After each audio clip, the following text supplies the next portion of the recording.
Talk to me specifically about the case of Jamal Khashoggi. So in the case of Jamal Khashoggi, this is a Washington Post reporter and a primary critic of the Saudi regime. He was lured into the Saudi Arabian consulate in Istanbul, in Turkey. And while his fiancée waited outside for him to get the paperwork he needed in order to marry her, he was murdered by the Saudi government, allegedly on the orders of the Crown Prince. Now, we have to ask ourselves, how did the Saudi government decide that he was worth killing? How did they decide when and how they would kill him? How did they know this opportunity was going to arise? How did they know what his plans and intentions were that they needed to stop from their perspective? We don't have evidence that his phone personally was hacked, unfortunately, because we do not have his phone. But we do have the phones of his friends who were living in exile in Canada. And we do know, thanks to the research of a group called the Citizen Lab, affiliated with a university in Canada, that their phones were hacked, which means their conversations with Jamal Khashoggi were intercepted, and this allowed the Saudi regime to know that he was intending to create an electronic protest movement. They didn't need to know from his friend's phone, or even from his phone, that he was traveling to the consulate because he had to make an appointment. But it did tell them his private intentions, his hopes and dreams for a different government for their country. And perhaps, although we do not know for sure, on that basis, they decided to murder him. Once your phone is hacked, what is in their hands is not simply your device, it is your future. It's important also to remember, how did the government of Saudi Arabia manage to hack these people's phones, which are modern phones? Well, they didn't have this capability in their government. They didn't have this level of intelligence capability available to them directly. So they purchased it from a digital arms broker, a company called the NSO Group, an Israeli company. In this company, the only thing they do is manufacture digital weapons, kind of hacking tools that can be used against the critical infrastructure that all of us rely on, the phones in our pockets. They primarily target devices such as the Apple iPhone.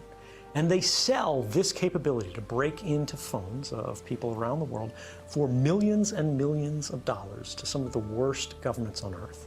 And the only meaningful oversight that they have, unfortunately, because the export control laws for these kind of digital weapons are extremely weak in Israel, is their own internal ethics board that says, oh, it was fine, we didn't break any rules. That has to change. What about the public attitude held by millions of everyday Americans? All I've got on a computer is pictures of my family, CCTV cameras that are prevalent in a ton of American cities and overseas capitals. Those cameras are your friend if you're innocent and have nothing to hide. Well, I'd say that's very much what the average Chinese citizen believed, or perhaps even still to this day believes. But we see how these same technologies are being applied to create what they call the social credit system. If any of these family photos, if any of your activities online, if your purchases, if your associations, if your friends are in any way different from what the government or the powers that be of the moment would like them to be, you're no longer able to purchase train tickets. You're no longer able to board an airplane. You may not be able to get a passport. You may not be eligible for a job. You might not be able to work for the government. All of these things are increasingly being created and programmed and decided by algorithms. And those algorithms are fueled by precisely the innocent data that our devices are creating all of the time, constantly, invisibly, quietly, right now. Our devices are casting all of these records that we do not see being created that in aggregate seem very innocent. You were at Starbucks at this time. You went to the hospital afterwards. You spent a long time at the hospital. After you left the hospital, you made a phone call. You made a phone call to your mother. You talked to her until the middle of the night. The hospital was an oncology clinic. Even if you can't see the content of these communications, the activity records, what the government calls metadata, which they argue they do not need a warrant to collect, tells the whole story. And these activity records are being created and shared and collected and intercepted constantly by companies and governments. And ultimately it means as they sell these, as they trade these, as they make their businesses on the backs of these records, what they are selling is not information. What they're selling is us. They're selling our future. They're selling our past. They are selling our history, our identity, and ultimately, they are stealing our power and making our stories work for them. What devices do you use in your life now, and have you accepted the notion that you are watched rather constantly? Well, probably every intelligence in the world is definitely targeting me and trying to learn anything they can, just as they did with Jamal Khashoggi, in regards to what are my plans and intentions. I try not to make that easy for them. If I get a smartphone and I need to use a phone, I actually open it up before I use it. I perform a kind of surgery on it to physically desolder or sort of melt the metal connections that hold the microphone on the phone. And I physically take this off. I remove the camera for the phone, and then I close it back up, I seal it up. And then if I need to make a phone call, I will attach an external microphone on it. And this is just so if the phone is sitting there and I'm not making a call, it cannot hear me. Now this is extreme. Most people do not need this. But for me, it's about being able to trust our technology.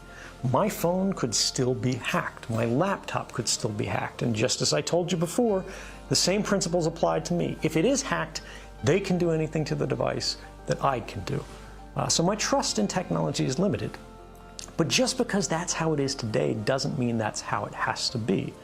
And a large majority of my work with the Freedom of the Press Foundation, where I serve as president of the board, is dedicated to trying to make technology more secure, to try to create programs and protocols by which we can make the communications of sources and journalists more confidential. Because if we lose the confidentiality between sources and journalists, we lose access to those essential facts that let us understand what's happening in the world.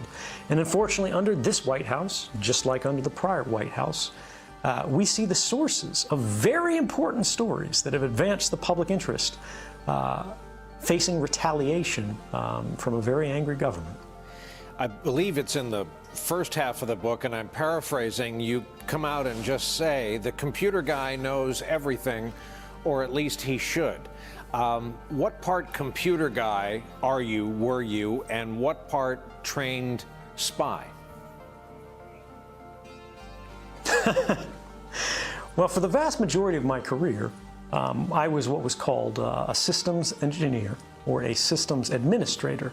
An administrator sort of maintains and expands a system that they have inherited, and a systems engineer sort of develops new projects, new capabilities for these systems roles.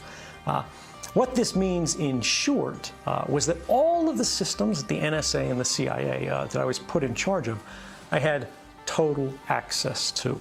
And this is just what happens with a systems administrator. When you think about a computer system, who gives someone else access? Well, someone has to be the original authority that has access to everything.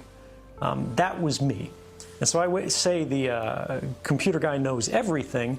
That's not a boast. That's simply the way these systems are designed. That's the way they're structured. And this is very much a vulnerability, because it means that you have to trust this administrator will work to the good of the users.